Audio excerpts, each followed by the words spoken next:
नमस्कार। Second grade के प्यारे साथियों, आपका इस चैनल में हार्दिक स्वागत और अभिनंदन। मैं आपको 2-3 वीडियो प्रोवाइड करवा चुका हूँ इक्विलिब्रियम का। 1-2 वीडियो आज और आपको अपलोड हो जाएंगे। तो हम लोग इक्विलिब्रियम का टॉपिक शुरू कर चुके हैं। हमने किसका टॉपिक शुरू कर दिया? इक्विलिब्रियम। इसको हिंदी में आप लोग साम्यावस्था के नाम से जानते हैं। इसमें हमने गुलबर्ग बागे प्रिंसिपल पढ़ लिया है और इसमें इक्विलिब्रियम स्टेट पढ़ लिए। मैं सेकंड ग्रेड के सारे विद्यार्थियों से अपील करूंगा या उनसे निवेदन करूंगा, यदि वो इस चैनल से जुड़ रहे हैं तो कॉपी और पेन लेके बैठे, क्योंकि यदि आप कॉपी और पेन नहीं लेंगे तो फिर आपका इस वीडियो को देखना बेकार है। चाहे 10 बच्चे ही पढ़ें, चाहे 5 बच्चे ही पढ़ें, चाहे 2 बच्चे पढ़ें, ये उन बच्चों के लिए है जो सीरियस बच्चे हैं, जो पेन कॉपी लेकर पढ़ना चाहते हैं। हो सकता है आप लोग ऑफलाइन गए हो या आप ऑफलाइन जाने का विचार रखते हो, तो ऑफलाइन भी हमारे जैसे लोग ही, वहाँ पर ऐसे नहीं कि उनके 4 हाथ होंगे, वो भी हमारे जैसे लोग होंगे, उनको भी एक्सपीरियंस होगा पढ़ाने का और वो भी पढ़ा रहे होंगे। तो मैं आपसे निवेदन ही कर सकता हूँ कि प्लीज़ चैनल को सब्सक्राइब करें, टेलीग्राम ऐप से जुड़ें और ज़्यादा से ज़्यादा इसको सर्कुलेट करें। नहीं करें सर्कुलेट कोई दिक्कत नहीं, लेकिन आप पेन कॉपी लेकर पढ़ना शुरू करें। एनसीईआरटी साथ में रखें। जिन बच्चों के पास एनसीईआरटी नहीं है वो बच्चे एनसीईआरटी खरीद लें। हिंदी मीडियम में भी आती है और इंग्लिश मीडियम में भी आती है, तो दोनों से आपको एनसीईआरटी को क्या करना है? परचेज कर लेना है। ठीक है, हमने जो टॉपिक पढ़ा था वो एक शानदार टॉपिक था। उस टॉपिक को हम इक्विलिब्रियम स्टेट या हमने के पढ़ा दिया। मैंने के पढ़ा दिया आपको, प्रोडक्ट अपॉन रिएक्टेंट। ठीक है, अब इस के पे सवाल आना लाजमी है, पक्का इस पे सवाल आने वाला है। तो जैसे क्वेश्चन क्या बनेगा?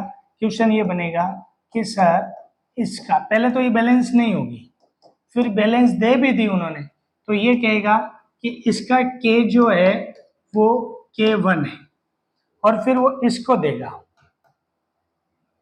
1/2, 3/2 H2, और इसको वो कर देगा आपके NH3, ओनली NH3। वो क्या कर देगा? इसको NH3 कर देगा, NH3। क्लियर? और इसको क्या देगा? K2। तो दीपक समझने की कोशिश करें। वो आपको कहेगा कि K1 और K2 में क्या करना है? आपको रिलेशन करना है। तो आप थोड़ा सा समझने की कोशिश करें। पहले K1 लिखें, तो K1 कैसे लिखेंगे? प्रोडक्ट अपॉन रिएक्टेंट लिखेंगे सर, NH3 का स्क्वायर अपॉन N2 H की पावर 3। समझने की कोशिश करें। अब थोड़ा न्यूमेरिकल पोर्शन चलता है तो बच्चे इसको लाइट वेट समझते हैं। ये N2 का हाफ और H2 का 3/2। अब आप थोड़ा सा समझने की कोशिश करिए कि ये और ये में क्या रिलेशन होगा। ये और ये में क्या रिलेशन होगा? यदि आप इसका स्क्वायर कर दें, इसका आप क्या करते हैं? स्क्वायर कर दें, तो स्क्वायर कर देंगे तो आपको क्या मिल जाएगी? वही वैल्यू मिल जाएगी। यानी कि K1 जो है, K1 जो है, आई मीन K1 जो है वो K2 का स्क्वायर है। क्लियर है? ये जैसे ही आपने K2 का स्क्वायर किया, आपको ये वैल्यू मिल गई। समझ में आ रही है आपको? कोशिश करें आप लोग, तो ये क्या हो जाएगा? K2 क्या हो जाएगा? K1 का रूट हो जाएगा। यदि आप इसका रूट ले लो, रूट लेते ही ये सारी चीजें आ जाएगी। ठीक है, रूट लेते ही कैसे करोगे? ये 3/2 हो जाएगा, 1/2 हो जाएगा, और ये फॉर्मूला आपके सेट हो जाएगा। कुल मिला के आपको समझने की कोशिश करनी। अब अगला जैसे पॉइंट आप देखें, जैसे मान लीजिए SO2 प्लस O2, आपने क्या कर दिया? SO3 कर दिया। बैलेंस करें, बैलेंस हो गई है सर हाफ रिएक्शन। क्लियर? इसका मान लीजिए K1 दिया हुआ है इक्विलिब्रियम कांस्टेंट, और ये दिया आपको, क्या दिया, SO2 प्लस हाफ O2, और इसको दिया हुआ आपके K2। तो समझने की कोशिश करें, रिएक्शन को उल्टा कर दिया, वही रखिए रिएक्शन, लेकिन आपने क्या कर दिया, उसको उल्टा कर दिया। तो K1 लिखें, ऐसे सवाल को लिख के ही सोल्व करेंगे। लिख दे K1 लिख दिया गुरु, सर लिख दिया, ठीक है। अच्छा K2 लिखे, K2 लिखो सर,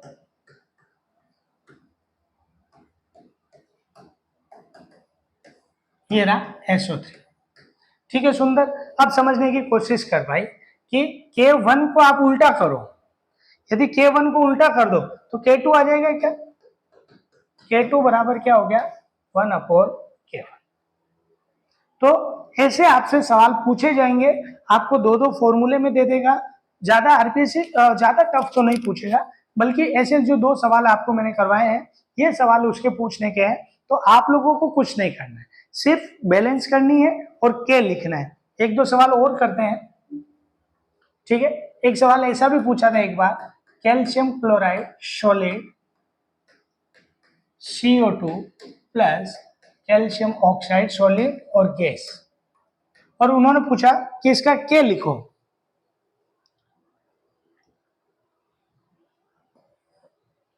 क्या पूछा बेटा, के लिखो, तो के कैसे लिखेंगे,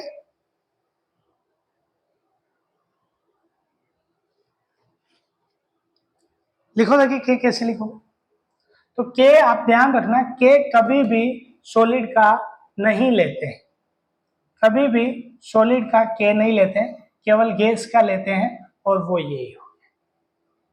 क्लियर है? तो सॉलिड का जो चीज होती है उसको आपको एक्टिव मास नहीं लेना है, उसको वहां से क्या कर देना है, एस्केप कर देना है, ठीक है। एक सवाल और देखें आप लोग, रिएक्शन देखें, रिएक्शन किसकी देखेंगे, इसकी देखेंगे, अमोनियम हाइड्रोजन सल्फाइड, ये हो जाएगी आपकी अमोनिया, और ये हो जाएगा आपका H2S, ये गैस है, ये गैस है, और ये सॉलिड है।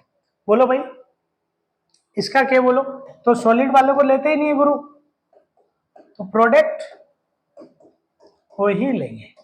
सर किस किस को हम इक्विलिब्रियम में लेंगे, तो प्लीज ध्यान देना, मैं आपको समझाने की कोशिश कर रहा हूं, नोट डाउन कर लें कि सॉलिड लिखा हुआ है उस फेज को हटाना है, लिक्विड लिखा हुआ है उस फेज को हटाना है, कहीं पर AQ लिखा हुआ है उसको लेना है, कहीं पर आयंस लिखे हुए उसको लेना है, कहीं पर गैस लिखा हुआ उसको लेना है। क्लियर समझ में आ रहा है? यानी कि सॉलिड और लिक्विड कहीं पे भी लिखा हुआ है वो आपको के नहीं लेना है। तो प्लीज नोट डाउन करें, relation between different type of के, आपको क्या करना है, अलग अलग टाइप के क्या लेने हैं, के लेने हैं, जो एक दूसरे के साथ क्या करेंगे, रिलेशन शो करेंगे। जब मैं आपको न्यूमेरिकल करवाऊंगा तब और ऐसी चीजें करवाऊंगा, अभी फिलहाल के लिए इतना ही कि भैया क्या पढ़ रहे हैं एक बार और समझा देता हूं। जैसे O2 क्या कर दिया हमने, N2O5 कर दिया, ठीक है। तो करो देखिए इसका बैलेंस करो, सर इसका बैलेंस हम लोग कर देते हैं 2, इसका कर देते 5 और इसका कर देते 2, तो क्या हो गया 2N2 5O2 2N2, तो हो गया क्लियर। इसका मान लो K1 है, ये क्या है, K1 है। अब एक दूसरा बैलेंस रिएक्शन दिया उन्होंने, N2O5 डीएसोसिएट, SO2 नहीं है, N2 प्लस 5/2 O2, क्लियर। ये एक रिएक्शन दी, तो कितने नाइट्रोजन, दो नाइट्रोजन कितना ऑक्सीजन, 5 ऑक्सीजन, और इसकी वैल्यू इन्होंने बताई K2, ठीक है। अब आप इसकी K1 निकालो, K1 लिखो सर, K1 लिखते हैं N2 का होल 5 N2 का स्क्वायर और O2 का 5, ठीक है बेटा। इसका K2 लिखो, सुंदर K2 लिख बेटा, सर N2 है, हाँ है बेटा, O2 है सर 5/2 और N2O5, पहले तो एक चीज देखिए कि इस K1 को क्या करना है, उल्टा करना है। उल्टा कर दे N2O5 ऊपर आ जाएगा, ये सब नीचे आ जाएंगे, ठीक है। तो K2 का जो रिलेशन होगा 1/K1 होगा। अच्छा, फिर उसका भी आपको क्या करना पड़ेगा, रूट लेना पड़ेगा, क्योंकि जैसे ही आप रूट लेते हो उसका तो 2 हो जाएंगे, ये 5/2 हो जाएगा। तो ये इसका रिलेशन है। क्लियर? नहीं समझे, काफी बच्चे नहीं समझ पाए। मेरे कहने का मतलब है आप K2 समझो। K2 ये है, ये है। अब पहले तो आप इसको उल्टा करो। जैसे आपने K1 को उल्टा किया, K1 को उल्टा किया, 1/K1 करा, तो 1/K1 बोलो क्या होगा, N2 का स्क्वायर, O2 का 5, N2O5 का स्क्वायर। देखिए थोड़ी सी फिजिकल है, ठीक है। अब ये तो हो गया आपका। अब हम चाहते हैं कि इसका क्या ले लो, आप रूट ले लो। इसका क्या ले लो, रूट ले लो। जैसे ही आप रूट लेंगे तो रूट लेते ये हो गया सर 5/2, ये इसके इक्वल आ गया, यानी कि K2 जो होगा K1 का क्या आ जाएगा, रूट ले लेगा। इस चीज को आपको एक एनसीईआरटी की लाइन है उससे मैं समझाना चाहूंगा। यदि दो अलग अलग टाइप के K आते हैं तो आपको कैसे उनको क्या करना है, सेट करना है, ठीक है। ओके, क्या मतलब है, यदि कोई रिएक्शन है A X Y B M N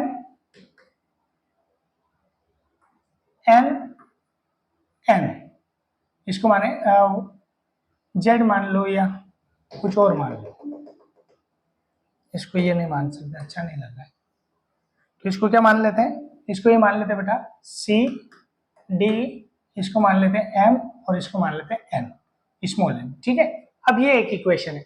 अब इस इक्वेशन को हम लोग यदि कैपिटल N से मल्टीप्लाई करते हैं, कोई ऐसा कोफिशिएंट ले लें जिसमें कैपिटल N आया हुआ हो, पूरी इक्वेशन को क्या करते हैं हम लोग, N से मल्टीप्लाई करते हैं, ठीक है। तो K1 और K2 में क्या रिलेशन आएगा, या इसको उल्टा कर दे, N फैक्टर का क्या इफेक्ट होता है वो डायरेक्ट मैं आपको एनसीईआरटी से बताना चाह रहा हूं, जिससे कि आप समझ पाए। N के साथ यदि गुणा करोगे तो N स्क्वायर हो जाएगा, उल्टा करोगे तो अपॉन में हो जाएगा, उल्टा करके हाफ करोगे तो रूट आ जाएगा। जितने टाइम जैसे आप गुणा करेंगे वैसा आपको इसमें मिल जाएगा। ये टेबल समझ लीजिए। यदि आपने ये टेबल समझ ली बेटा तो सारा काम बहुत अच्छे से सेट हो जाएगा। जो टेबल है वो कुछ इस प्रकार से है। यदि आपने सिर्फ इसको एक बार समझ लिया तो बहुत बढ़िया कर दोगे मेरे लिए। ये वो टेबल है, एनसीईआरटी की टेबल है।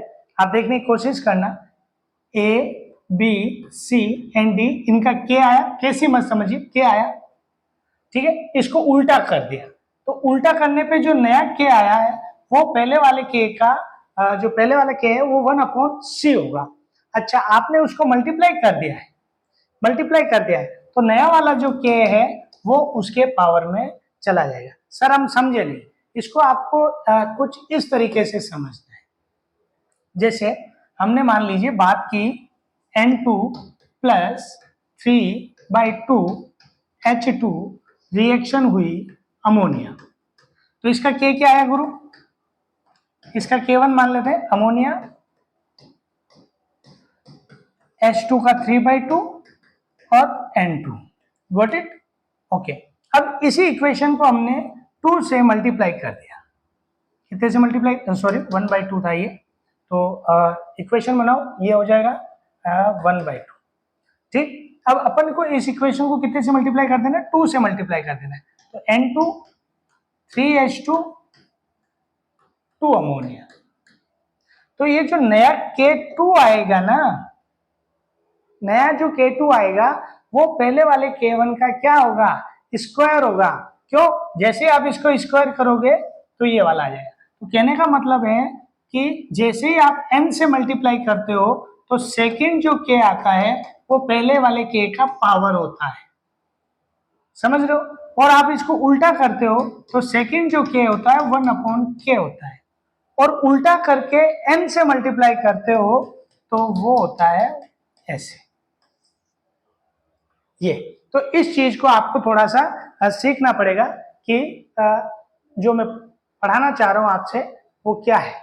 वो यही चीज है कि आपको क्या करना है, कैसे निकालना है, कैसे निकाल के वो उल्टा करना है, या ये इक्वेशन है। इसके 3-4 सवाल जब आप प्रैक्टिस में आओगे तो मैं आपको इसको और अच्छे से समझाऊंगा। ठीक है सर। अब अपना अगला टॉपिक है और वो है केसी और एक है केपी। केपी जब पढ़ाऊंगा तब एक टॉपिक पढ़ाऊंगा, अभी मैं आपको केसी पढ़ा। केसी पढ़ने से पहले सिर्फ के बताइए, के क्या था? के इक्विलिब्रियम कांस्टेंट था गुरु, प्रोडक्ट अपॉन रिएक्टेंट होता था। प्रोडक्ट के कोफिशिएंट लेते थे और रिएक्टेंट के कोफिशिएंट लेते थे। अब मेरी बात समझने की कोशिश करें। क्या कोशिश करें? मैं आपको कहूं कि के जो है वो मान लो जोधपुर के लिए निकालना है तो के जोधपुर, के जो है केमिस्ट्री के लिए निकालना है तो के केमिस्ट्री, के जो है किसी सब्जेक्ट के लिए निकालना है, बॉटनी के लिए निकालना है के बॉटनी, के जो है किसी पर्सन के लिए निकालना है, जैसे हमारे गुन्नू के लिए निकालना है तो के जी। यानी कि के जो है वो इक्विलिब्रियम कांस्टेंट है। अब जो जी लग रहा है, बॉटनी लग रहा है, केमिस्ट्री लग रहा है, जे लग रहा है, वो केवल नाम है। तो आपको मैंने थोड़ी देर पहले जब पढ़ाया था तो मैंने कहा था कि सी का मतलब कंसंट्रेशन। यदि आप इक्वेशन में केवल कंसंट्रेशन लोगे तो क्या निकलेगा? के सी। जोधपुर लोगे तो के जे, अजमेर लोगे के अजमेर। समझ पा रहे हो इस बात को? इस बात को थोड़ा सा समझिए कि आपके इक्वेशन में यदि कंसंट्रेशन है, केवल कंसंट्रेशन है तो वो के सी है, और प्रेशर है तो वो केपी है। क्या है? केपी है। क्लियर? तो आप एसिड है तो के ए है, बेस है तो वो के बी है, वाटर है तो वो के डब्ल्यू है। समझ रहे हो? आप होशियार अच्छे बच्चे हो। ठीक है, क्लियर? तो मेरे कहने का मतलब है केसी। केसी क्या होता है? Equilibrium constant for that reaction if reactant and product both are present in concentrated form या सॉल्यूशन फॉर्म। कहने का मतलब है कि हमें उनकी क्या पता है? कंसंट्रेशन पता है। हमें उन सॉल्यूशन की क्या है? कंसंट्रेशन एग्जैक्टली पता है। तो वो हमारा क्या होता है? केसी होता है। क्या होता है? केसी। और यदि हमें उसका प्रेशर पता है, पार्शियल प्रेशर पता है, तो वो क्या होता है? केपी होता है। क्लियर? सर हम समझे नहीं, समझने की कोशिश करो। ये बार बार गरीब एग्जाम्पल है अमोनिया, इसी को हम लोग लेते हैं। यदि आपको इनकी कंसंट्रेशन पता है C1, C2, C3, तो इसका K जो होगा, Kc जो होगा वो ऐसे लिखेंगे C3 का स्क्वायर, C2 का क्यूब और C1 ऐसे। तो ये कंसंट्रेशन के फॉर्म में हमारा क्या आ रहा है? कांस्टेंट आ रहा है। किसका कांस्टेंट आ रहा है भाई साहब? इस इक्वेशन का कांस्टेंट आ रहा है। ठीक है, अच्छा। अब कोई बच्चा कहे कि नहीं गुरुजी हम तो जो है वो प्रेशर के फॉर्म में चाहते हैं। तो प्रेशर के फॉर्म में देखना, देखें यहाँ मान लो PCl3 है, Cl2 है, और इन्होंने मिलकर क्या बना दिया? PCl5 बना दिया। इसका पार्शियल प्रेशर P है, इसका पार्शियल प्रेशर Pb है, और इसका पार्शियल प्रेशर Pc है। तो ठीक है, तो इसका Kp क्या हो जाएगा? बोलो भाई। Kp हो जाएगा sir Pc, Pa, Pb। Clear? तो यदि किसी का आपको पार्शियल प्रेशर ऑलरेडी पता है तो आप लोग क्या कर सकते हो? उसका पार्शियल प्रेशर कैलकुलेट कर सकते हो। क्लियर? हाँ सर, उसको हम लोग किस फॉर्म में कह देंगे? केपी के फॉर्म में हम लोग उसको डिनोट कर देंगे। जैसे हम लोगों के पास में एक और एग्जांपल है N2 प्लस O2 2NO। ठीक है, तो अब मुझे इसकी कंसंट्रेशन पता है, इसकी भी कंसंट्रेशन पता है, और इसकी भी कंसंट्रेशन, इसकी कंसंट्रेशन X, इसकी कंसंट्रेशन Y, और इसकी कंसंट्रेशन Z। कंसंट्रेशन की बात कर रहा हूं, CX, CY, CZ। तो KC क्या होगा? KC हो जाएगा CZ का स्क्वायर अपॉन N2 का मतलब हो जाएगा CX, और इसका हो जाएगा CY। मान लो आपको इनका पार्शियल प्रेशर पता है, इसका प्रेशर है P1, इसका प्रेशर है P2 और इसका प्रेशर है P3। तो Kp क्या हो जाएगा?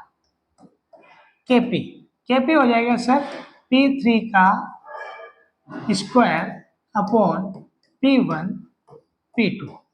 सर पार्शियल प्रेशर क्या होता है वो मैं अभी आपको सिखाऊंगा। आपको ये गिवन होगा कि इसका पार्शियल प्रेशर ये है, इसका कंसंट्रेशन ये है और इसकी Kp और Kc में रिलेशन क्या है। अब जब अपन अगला वीडियो बनाएंगे तो कुछ न्यूमेरिकल लेके आएंगे, दो चार न्यूमेरिकल लाएंगे जिसमें हम Kc Kp कैसे फाइंड करते हैं और इनके सवाल करेंगे। ठीक है, अब मैं आपसे एक फाइनल चीज चाह रहा हूं कि आप इस चीज को समझने की कोशिश करें। यदि आप इस चीज को समझ जाते हैं तो मेरे लिए बहुत अच्छा है। Kc और Kp कभी कभी बराबर होते हैं, कभी Kc ज्यादा होता है और कभी Kp ज्यादा होता है। ये तीन कंडीशन आरपीएससी की फेवरेट कंडीशन है। आरपीएससी कई बार पूछा हुआ है और पूछता है क्या कि किस रिएक्शन में Kp और Kc बराबर है, किस में Kc ज्यादा है और किस में Kp ज्यादा है। ठीक है, तो इन सब चीजों को मैं सिखाऊं उससे पहले मैं आपको एक चीज सिखाना चाहता हूं, delta n. Sir delta n क्या है? डेल्टा एन है प्रोडक्ट माइनस रिएक्टेंट। क्या ये प्रोडक्ट के मोल है और ये किसके मोल है? रिएक्टेंट के। लेकिन इसमें उन्हीं को लेना है जो गैसेज या एक्वस या आयनिक फॉर्म में है। सर हम समझे नहीं, कहने का मतलब समझिए। जैसे मान लीजिए आपने लिया calcium carbonate solid, CO2 solid, calcium oxide, sorry ये गैस और ये सॉलिड। एक बच्चा कह रहा है सर हमको कैसे पता चलेगा सॉलिड गैस? वो नीचे लिख के देगा, वो देगा। ठीक है, समझ में आया सुधीर? वो क्या करेगा, इसको लिख के देगा कि नीचे क्या सॉलिड है, गैस है या क्या है।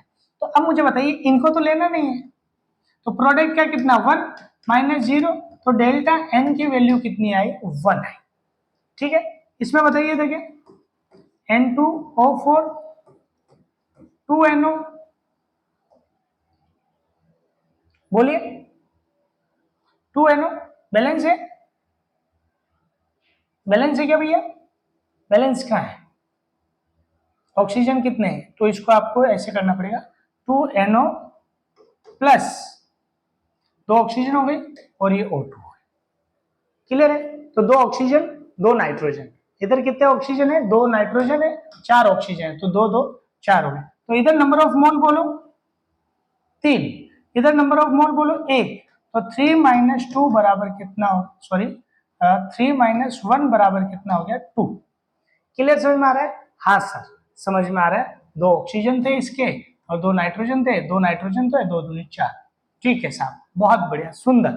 इसका बताओ देखिए N2 3H2 2NH3 दिख रहा है? नीचे तक दिख रहा है? देख लेते हैं। हाँ सर दिख तो रहा है। डेल्टा एन नहीं दिख रहा आपको? एक मिनट के लिए, डेल्टा एन जो होता है, ठीक है भाई, तो डेल्टा जो एन है वो प्रोडक्ट माइनस रिएक्टेंट के मोल है। अब आओ भाई, देख भाई यहाँ पे 2 माइनस 4, जब तक कुछ नहीं लिखा हुआ हो तो सबको गैस मानना है। तो इसका आंसर डेल्टा एन की वैल्यू क्या आ गई? नेगेटिव आ गई।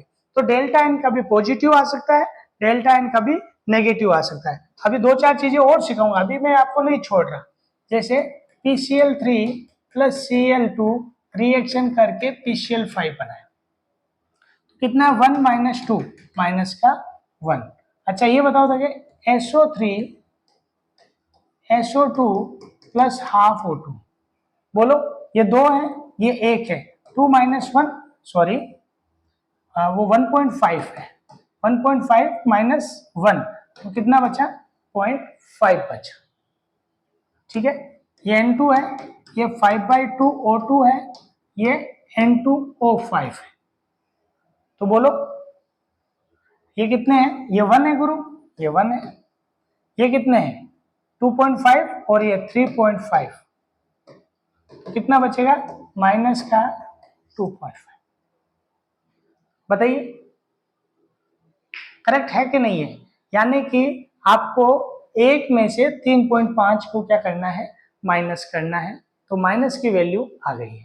ठीक है, अब आपके पास में एक में से -2 करोगे तो कितनी बचेगी, माइनस की 1 बचेगी। एक में से -4 करोगे तो कितनी बचेगी, माइनस की 3 बचेगी। तो कुल मिला के आपको ऐसी चीजें मिलेगी। आपको उनके मोल को क्या करना पड़ेगा, माइनस करना पड़ेगा। यदि आपने मोलों को माइनस करना सीख गए तो आपका काम बन जाएगा। और यदि मोलों को माइनस नहीं करना सीखे तो फिर आपके और मेरे दोनों की क्या आ जाएगी, समस्या आ जाएगी। Clear, okay. अब बताओ तो कि इसमें AlCl3 इक्वल्स एल्यूमिनियम +3 और 3Cl माइनस आयन। यहाँ पर आयन्स लिखा हुआ है और ये एक्वस लिखा हुआ है, तो लेना पड़ेगा। एक्वस को लेते हैं तो इधर कितने हो गए, 4 हो गए। 4 - 1 बराबर 3, यानी कि आपको डेल्टा एन निकालना आ गया। मैं फिर आपको प्रेम से कह रहा हूं कि डेल्टा एन यदि आपको आता है तो आप केसी और केपी में रिलेशन करोगे। केसी और केपी में क्या करोगे, रिलेशन करोगे। सर कैसे, डेल्टा एन समझ में आ रहा है बेटा, डेल्टा एन, एक मिनट, ठीक है। तो ये जो डेल्टा एन है वो प्रोडक्ट माइनस रिएक्टेंट है। अब आज से जिंदगी भर के लिए याद रखना, केपी बराबर K C R T delta n. KP equilibrium constant for partial pressure, KC equilibrium constant for concentration, ये रेट एनवायरमेंटल कांस्टेंट है, टी टेम्परेचर है और ये डेल्टा एन है। डेल्टा एन अभी आपने निकाला था। मैं आपको फिर कह रहा हूं, केपी कभी कभी केसी के बराबर होता है। कब, जब डेल्टा एन 0। केपी कभी कभी केसी से ज्यादा होता है। कब, जब डेल्टा एन पॉजिटिव। और केपी कभी कभी केसी से कम होता है। कब, जब डेल्टा एन नेगेटिव। इतना अच्छा सुंदर सवाल आपको सिखा रहा हूं क्या, कि डेल्टा एन कभी पॉजिटिव होता है और कभी क्या होता है बेटा, नेगेटिव होता है। तो आप क्या सीख पा रहे हैं, आप बहुत बढ़िया चीज सीख पा रहे हैं कि यदि किसी रिएक्शन में डेल्टा एन पॉजिटिव है तो केपी पॉजिटिव, केपी ज्यादा। डेल्टा एन नेगेटिव है, केपी कम। और डेल्टा एन 0 है तो केपी और केसी क्या होते हैं, बराबर होते हैं। ठीक है, एक चीज आपने ये सीख ली। दूसरी चीज, केपी और KC, delta n positive, delta n negative और डेल्टा एन 0, तीन पे टेम्परेचर का इफेक्ट पड़ेंगे। तीन पर टेम्परेचर का क्या पड़ेंगे, इफेक्ट पड़ेंगे विथ एनसीईआरटी प्रूफ। केसी और केपी बराबर होते हैं। कब बराबर होते हैं, जब डेल्टा एन 0 होता है। केपी और केसी में केपी ज्यादा होता है जब डेल्टा एन पॉजिटिव होता है और केसी ज्यादा होता है जब डेल्टा एन नेगेटिव होता है। और इस चीज को समझते जाना, जैसे जैसे टेम्परेचर बढ़ाते हैं, देखते जाओ बेटा, केपी केसी आर टी। यदि मान लो ये पॉजिटिव है, ये पॉजिटिव तो वैल्यू ऊपर ही रहेगी। जब ये पॉजिटिव है और टेम्परेचर बढ़ाओगे तो केपी बढ़ेगा। और मान लेते हैं आपका जो केपी है वो ये है, नीचे दिया हुआ डेल्टा एन नीचे दिया, मतलब ये नेगेटिव था तभी तो नीचे गया। तो ये जब नीचे गया तो टेम्परेचर बढ़ाओगे तो केपी क्या होगा, कम होगा। कहने का मतलब अच्छे बच्चे सीख पाएंगे। मैं सब बच्चों से लिखवा रहा हूं, if delta n positive and when we raise the temperature Kp also increase. If delta n negative and when we raise the temperature Kp decrease. इसका प्रूफ आपको मैं यहां बता देता हूं, ये देखिए इस टेबल में इसका प्रूफ है। केपी केसी रिलेशन में, इस टेबल में आपको क्या मिलेगा, इसका प्रूफ मिल जाएगा। ये रही टेबल, ये रही बेटा, ये पढ़ लो, देखते जाना। अपन ने क्या बात की थी, अपन ने बात की sir delta n negative, delta n positive और डेल्टा एन जीरो। ठीक है, अभी आप देखेंगे इसका डेल्टा एन क्या है, 2 - 4 -2 नेगेटिव है। अब आप देखिए टेम्परेचर बढ़ा रहे हो, टेम्परेचर बढ़ा रहे हो, केपी क्या हो रहा है, कम हो रहा है। ये पूछ चुका है आरपीएससी, नेगेटिव टेम्परेचर बढ़ाने पे केपी की वैल्यू कम होती है। यहां देखो टेम्परेचर राइज कर रहे हो तो भी आपका केपी क्या होता जा रहा है, कम होता जा रहा है। लेकिन यहाँ पे 2 - 1 यानी कि पॉजिटिव वैल्यू होने पर टेम्परेचर के साथ आपका केपी बढ़ता जा रहा है। सर हम समझे नहीं, काफी बच्चे नहीं समझे, 2-4 क्या, काफी बच्चे नहीं समझे। केपी बढ़ता है कब, जब डेल्टा एन पॉजिटिव हो और टेम्परेचर भी बढ़ा रहे हो। केपी कम होता है जब डेल्टा एन नेगेटिव हो और टेम्परेचर बढ़ा रहे हो। इन दो चीजों का आपको ध्यान रखना है। आज का मेरे हिसाब से केपी और केसी का इतना ही है। इसके बाद आपको मैंने एनसीईआरटी पढ़ा दी है, एनसीईआरटी आपने समझ ली है।